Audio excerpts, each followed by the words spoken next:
Muy buenas tardes, vamos a seguir con la clase del metabolismo de los carbohidratos durante el periodo de ayuno. En la clase anterior estuvimos conversando sobre la glucogenólisis y pues toca ahora finalizar, ¿no?, esta parte del metabolismo de los carbohidratos hablando un poco sobre la gluconeogénesis. Para poder entender un poco, ¿no?, el significado de la gluconeogénesis dentro de lo que es el metabolismo en el periodo postprandial, esta gráfica pues nos ilustra, ¿no?, en, en la línea negra en forma de puntos, ¿no?, cómo inmediatamente después de la ingesta de alimentos, que colocamos aquí como tiempo cero, los niveles de glucosa plasmática tienden a aumentar dentro de la primera hora, hora y media, después de esa ingesta de alimentos. Ese acto, el acto de la alimentación, rompe con el ayuno. Esto hace, por supuesto, que se secrete una cantidad importante de insulina que va a tener como función reducir progresivamente el valor de la glucosa plasmática hasta un nivel normal. Esto ocurre aproximadamente una hora y media, 2 horas después de comer. Este valor, por lo general, está en individuos sanos a un nivel idéntico al que estaba antes de la ingesta del alimento. Estamos hablando aproximadamente de 80 a 100 miligramos sobre decilitro de glucosa en plasma. Si el individuo no se vuelve a alimentar, la concentración de glucosa plasmática se va a mantener dentro de límites normales. Pero observen cómo a las 4 horas, a las 5 horas, a las 6 horas, a las 7 horas, a las 8 horas, a las 9 horas, después de haber comido, los niveles de glucosa se mantienen estables, se mantienen dentro de lo normal, incluso hasta 12 y 13 horas después de haber ingerido alimento. Si todas nuestras células, o una buena parte de ellas, están incorporando glucosa, incluso luego de tanto tiempo de haber comido, ¿cómo es posible que, a pesar del consumo, los niveles de glucosa se mantengan dentro de la normalidad? Pues ya sabemos que hay vías metabólicas en las cuales durante los periodos interprandiales y durante el periodo de ayuno producen glucosa para mantenerla dentro de los límites normales. Una de esas vías ya la vimos en la clase anterior, que es la glucogenólisis. Observen cómo la glucogenólisis está representada por esta línea roja. Observen cómo en la medida que nos vamos alejando del tiempo de alimentación, la actividad de la glucogenólisis se va incrementando. Esto quiere decir que el glucógeno, tanto muscular como hepático, se está degradando. Y en particular, el glucógeno hepático está produciendo glucosa que mantiene los niveles dentro de la normalidad en el periodo postprandial tardío y luego en el periodo ya de ayuno, 12 horas después de haber ingerido el alimento. Sin embargo, tenemos que recordar que la concentración o el glucógeno dentro de la célula hepática poco a poco se va agotando y llega un momento en que la vía ya se va haciendo infuncional, pero fundamentalmente porque la cantidad de glucógeno disminuye a un punto crítico. Entonces, luego de 8, 10, 12 horas sin haber ingerido alimento, cuando el glucógeno se acaba, debería haber una segunda vía que permita la producción de glucosa y que pueda mantener los niveles plasmáticos de la misma dentro de lo normal. Eso es representado por la línea verde. La línea verde representa la actividad de una vía que se llama gluconeogénesis. Fíjense cómo en el periodo de ayuno la actividad de la gluconeogénesis es elevada y disminuye francamente en el momento de la alimentación.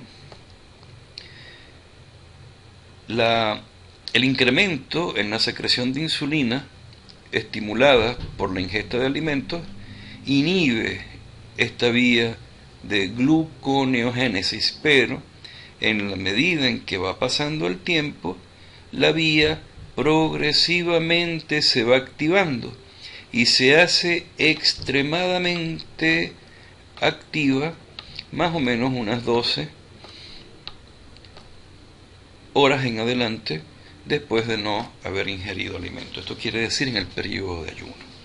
Entonces la gluconeogénesis complementa la producción de glucosa durante el ayuno cuando ya nuestras reservas de glucógeno se han extinguido. Ahora, ¿qué es esto de gluconeogénesis? La gluconeogénesis es una vía metabólica de gran importancia durante el periodo de ayuno y no es más que la producción de nueva glucosa a partir de compuestos químicos que no son carbohidratos, a diferencia de lo que hacemos con la degradación del glucógeno. Recuerden que el glucógeno es un carbohidrato complejo. Pues en este caso, la gluconeogénesis va a producir nueva glucosa a partir de compuestos que estructuralmente no son carbohidratos.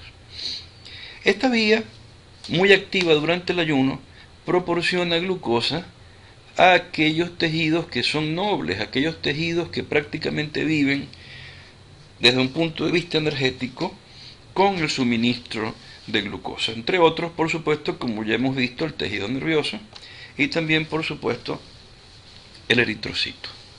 Esta vía ocurre fundamentalmente en el hígado y en menor cuantía, mucho menor cuantía, en riñón. Desde un punto de vista topográfico, la gluconeogénesis tiene algunas reacciones citosólicas y algunas reacciones mitocondriales, a diferencia de la mayoría de las vías que hemos visto, o de todas las vías que hemos visto del metabolismo de carbohidratos, que ocurren fundamentalmente a nivel del citosol. La gluconeogénesis, desde un punto de vista químico, desde un punto de vista de sus reacciones químicas, se parece muchísimo a la glucólisis. De hecho, algunos autores dicen que es una vía inversa o es la inversión de la vía glucolítica. Aunque sin embargo, pues es importante resaltar que no todas las reacciones son las mismas de la vía glucolítica.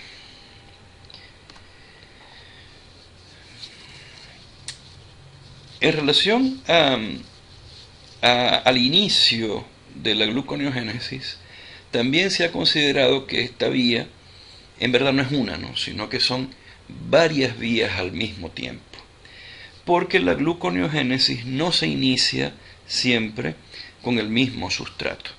Por ejemplo, en la glucólisis vemos que siempre el sustrato inicial es la glucosa y el sustrato final es el piruvato en condiciones aeróbicas o el lactato en condiciones anaeróbicas. No ocurre así con la gluconeogénesis. La gluconeogénesis puede partir desde diferentes puntos, desde diferentes sustratos, que en bioquímica les denominamos sustratos gluconeogénicos.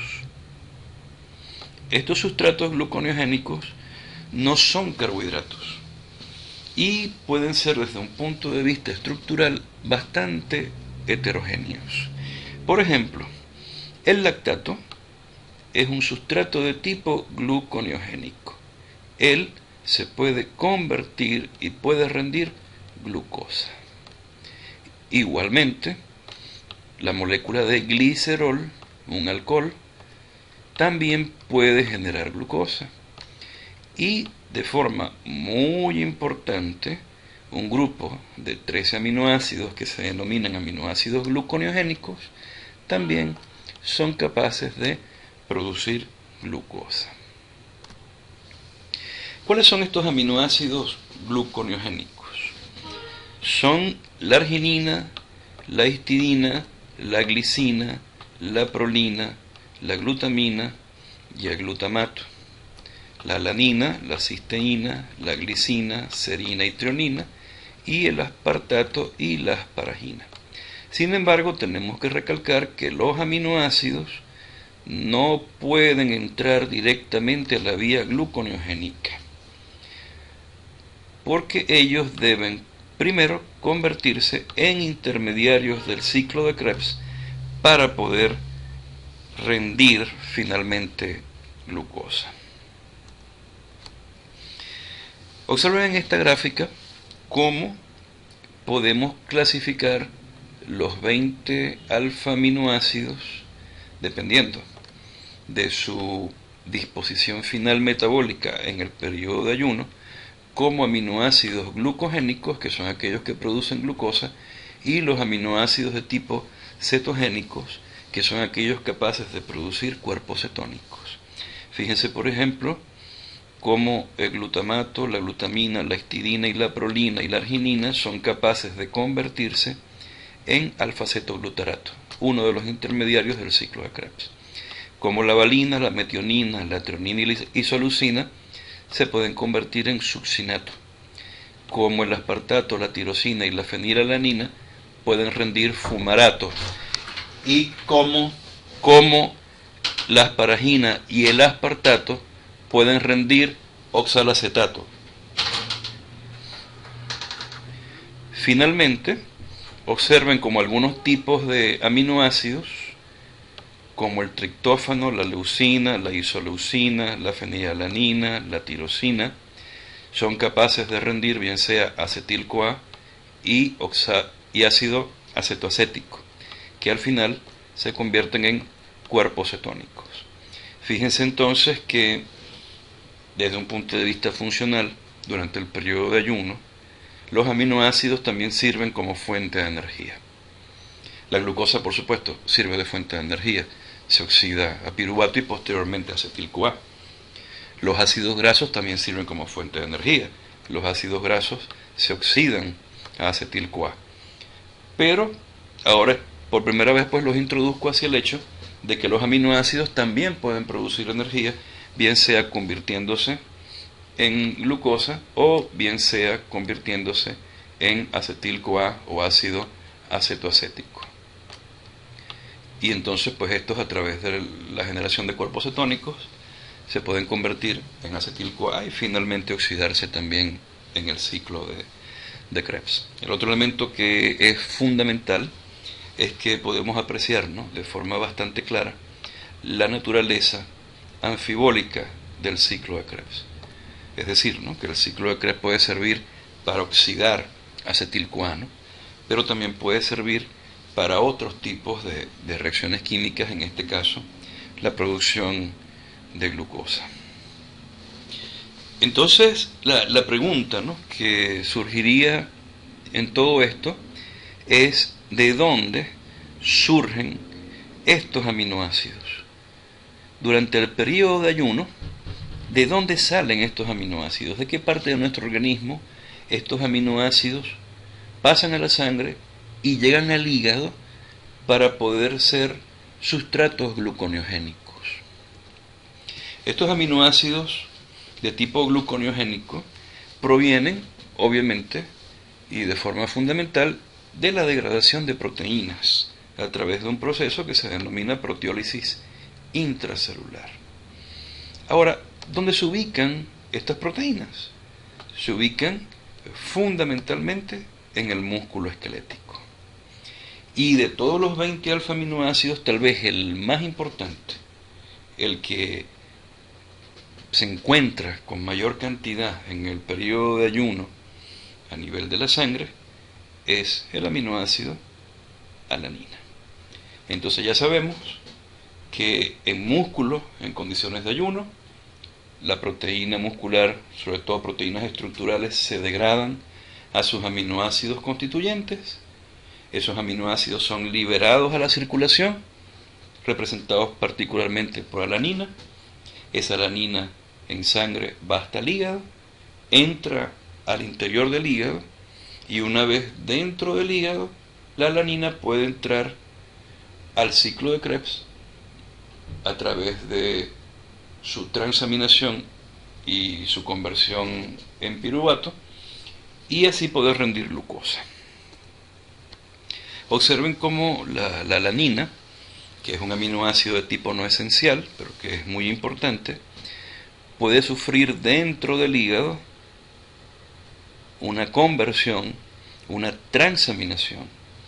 La alanina pierde su grupo amino, la cual es cedido a un alfa-cetoácido, que es el alfa-cetoglutarato, para convertirlo en un aminoácido, que es el ácido glutámico.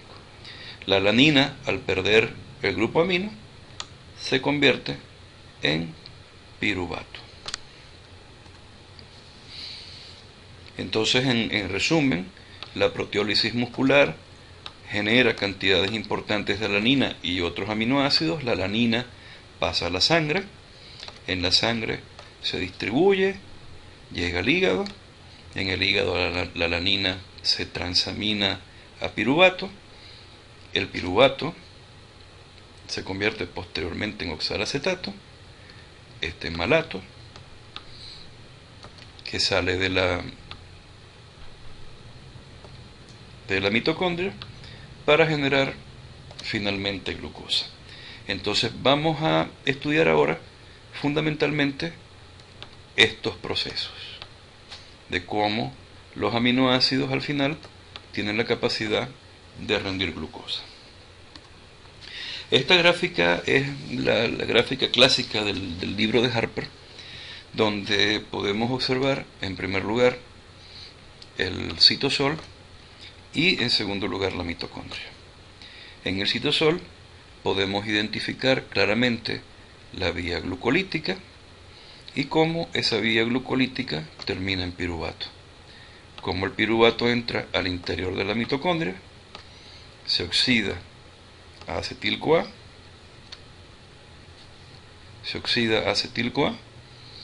para ingresar en el ciclo de Krebs. Bien, también podemos observar una serie de reacciones que usualmente pues no habíamos estudiado en la glucólisis, pues no pertenecen a esa vía metabólica. Observen los círculos negros, ¿no? Los círculos negros no son más que aquellos sustratos de tipo gluconeogénico que pueden entrar al ciclo de Krebs. También podemos observar aquí el lactato, que es otro compuesto de tipo gluconeogénico, y también el glicerol, que es otro compuesto de tipo gluconeogénico. Y fíjense aquí, muy interesante, un círculo hacia piruvato, que pues obviamente esto está representado fundamentalmente por el aminoácido alanina.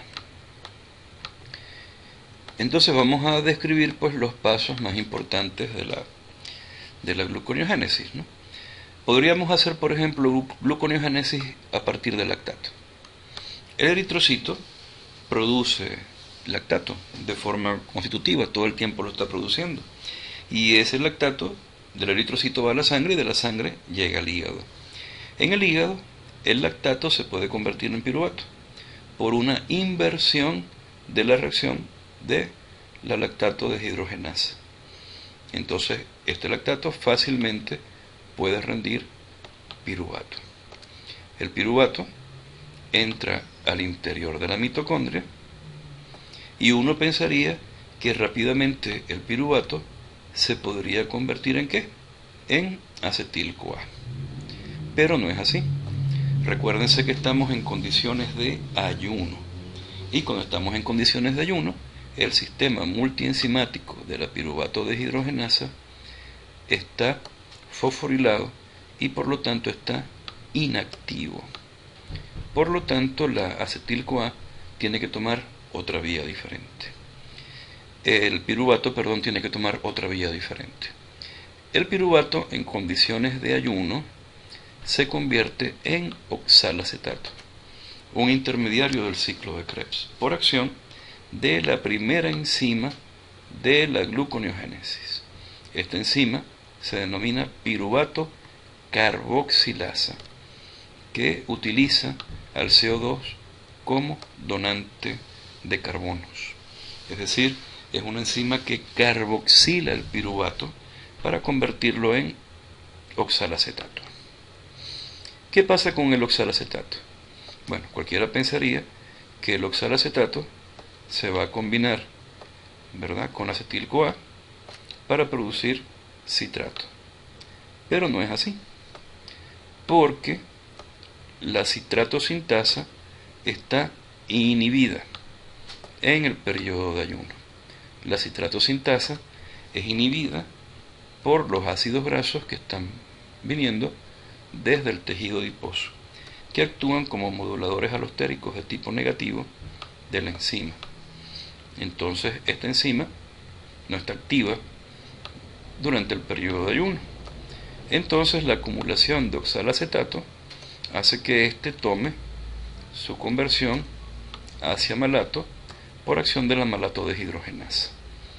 Esto hace que la concentración de malato intramitocondrial aumente y éste salga a través de transportadores en la membrana mitocondrial interna para ácidos dicarboxílicos. Una vez que el malato gana el citosol, por acción de la misma enzima, la malato deshidrogenasa, pero en su forma extramitocondrial, se convierte en oxalacetato. El oxalacetato experimenta una transformación en fosfenolpiruvato, gracias a la enzima, a la segunda enzima de la gluconeogénesis, que se llama fosfenolpiruvato carboxisinasa. Cuando esto ocurre, el oxalacetato se convierte en fosfenolpiruvato. Ahora bien, la pregunta pertinente a este nivel sería, ¿verdad? Bueno, si convertimos el lactato en piruvato, ¿por qué tuvimos que hacer toda esta vuelta para llegar a fosfenolpiruvato? Y no lo que sería más fácil, que es convertir el piruvato en fosfenolpiruvato. Pues es muy sencilla la respuesta. Recuerden que la conversión de fosfenolpiruvato a piruvato es una reacción de tipo irreversible. Por lo tanto, en condiciones normales yo no puedo convertir a la inversa el piruvato en fosfenolpiruvato. Por este sentido, o por esta razón, se tiene que utilizar una vía alterna, lo que yo llamo una trocha metabólica, que permite sortear esta reacción irreversible. Entonces, la intervención de la piruvato carboxilasa, el ciclo de Krebs y posteriormente la fosfenolpiruvato carboxiquinasa permiten que el piruvato se pueda convertir en fosfenolpiruvato debido a la irreversibilidad de esta reacción. Lo demás es relativamente fácil, ¿no? Porque fíjense que de fosfenolpiruvato a 2-fosfoglicerato la reacción es reversible. De allí a 3-fosfoglicerato la reacción es reversible. De allí a 1,3-difosfoglicerato la reacción es reversible. De allí a gliceraldehído 3-fosfato la reacción también es reversible. De allí a fructosa 1,6-bifosfato también la reacción es reversible. Pero de fructosa 1,6-bifosfato a fructosa 6-fosfato la reacción no es reversible. Por lo tanto, se requiere una reacción extra que permita la conversión de fructosa 1,6-bifosfato a fructosa 6-fosfato. Eso lo hace una enzima que se llama fructosa 1,6-difosfatasa, que retira el fosfato de posición 1 de la fructosa 1,6-bifosfato y genera fructosa 6-fosfato. Esta es otra de las reacciones que permite sortear las reacciones irreversibles de la glucólisis. Luego, la fructosa 6-fosfato se puede isomerizar sin problema a glucosa 6-fosfato porque la reacción es reversible. Pero ya la conversión de glucosa 6-fosfato a glucosa también es una reacción de tipo irreversible, que es la reacción catalizada por la glucosinasa en el hígado. De manera que la última enzima propia de la gluconeogénesis, la glucosa 6-fosfatasa, retira, hidroliza el grupo fosfato de la glucosa 6-fosfato para generar glucosa libre, que es el producto final de la gluconeogénesis. Esto sería la gluconeogénesis a partir del lactato. Sin embargo, podemos hacer gluconeogénesis a partir de otro compuesto. Por ejemplo, supongamos que queremos hacer gluconeogénesis a partir del glicerol. El glicerol lo podemos transformar en glicerol 3-fosfato gracias a una enzima que se llama glicerol sinasa, que se encarga de fosforilarlo. El glicerol 3-fosfato se puede oxidar a fosfato de dihidroxiacetona, un intermediario de la glucólisis, que se puede combinar con el gliceraldehído 3-fosfato y convertirse en fructosa 1,6-bifosfato, para luego seguir los pasos que ya les había descrito. En relación, por ejemplo, a los aminoácidos gluconeogénicos, tenemos aminoácidos, por ejemplo, que dan alfa-cetoglutarato, aminoácidos que dan fumarato, aminoácidos que dan oxalacetato y aminoácidos que dan piruvato, como les había mencionado, la alanina. Por ejemplo, cuando la alanina pierde su grupo amino, cuando se transamina, se convierte en piruvato. El piruvato, por acción de la piruvato carboxilasa, se convierte en oxalacetato, el oxalacetato en malato, el malato sale, se oxida a oxalacetato, luego la fosfonol piruvato carboxiquinasa lo convierte en fosfonol piruvato y luego toma toda la vía inversa de la glucólisis. Un aminoácido, por ejemplo, que da alfa-cetoglutarato es el ácido glutámico, por ejemplo. El ácido glutámico, cuando se transamina de forma oxidativa, rinde alfa-cetoglutarato, que se convierte en succinil-CoA, se convierte en fumarato y se convierte de luego en malato. El malato sale, se oxida, se convierte en fosfonol piruvato y toma la vía inversa de la glucólisis. Y así, por supuesto, con cada uno de los aminoácidos que son de tipo gluconeogénico. ¿Cómo se controla la gluconeogénesis? Se controla en las 4 grandes enzimas propias de esa vía. La primera, la piruvato carboxilasa. La piruvato carboxilasa tiene control genético. Su inductor son las hormonas contrainsulínicas, el glucagón y cortisol. Y el represor, la insulina. Su principal activador, es decir, modulador alostérico positivo, es la acetil-CoA. Pero recuerden que es la acetil-CoA que proviene de la oxidación de los ácidos grasos que provienen del tejido adiposo en condiciones de ayuno. En segundo lugar, la segunda enzima reguladora es la fosfonol piruvato carboxiquinasa, que también tiene regulación fundamentalmente genética. Los inductores son el glucagón y el cortisol, y el represor es la insulina. El glucagón es capaz de activar a la enzima por fosforilación a través de la proteína quinasa dependiente del AMP cíclico. La tercera enzima, la fructosa 1,6-difosfatasa, también tiene como inductores el cortisol y el glucagón y como represor la insulina. Su activador, al igual que la fosfonol piruvato carboxiquinasa, es el glucagón. Quiere decir que esta enzima es activa fosforilada e inactiva desfosforilada. Y finalmente, la cuarta enzima, la glucosa 6-fosfatasa, es inducida por cortisol y glucagón y reprimida por insulina. A manera de resumen, fíjense que las 4 enzimas tienen mecanismos genéticos de regulación, donde los inductores son cortisol y glucagón y el represor es la insulina. Y las 3 primeras tienen activación, en el caso de la piruvato carboxilasa, modulador alostérico acetil-CoA, y en caso de la fosfonol-piruvato carboxiquinasa y la fructosa 1,6-disfosfatasa, regulación por modificación covalente por intermedio de AMP cíclico y proteinquinasa A. Bueno, de esta manera entonces hemos terminado las clases de metabolismo de carbohidratos, en particular las clases de metabolismo de carbohidratos en periodo de ayuno. Espero que la clase les sea de utilidad y espero entonces el lunes que podamos solventar las dudas que puedan tener con respecto a eso.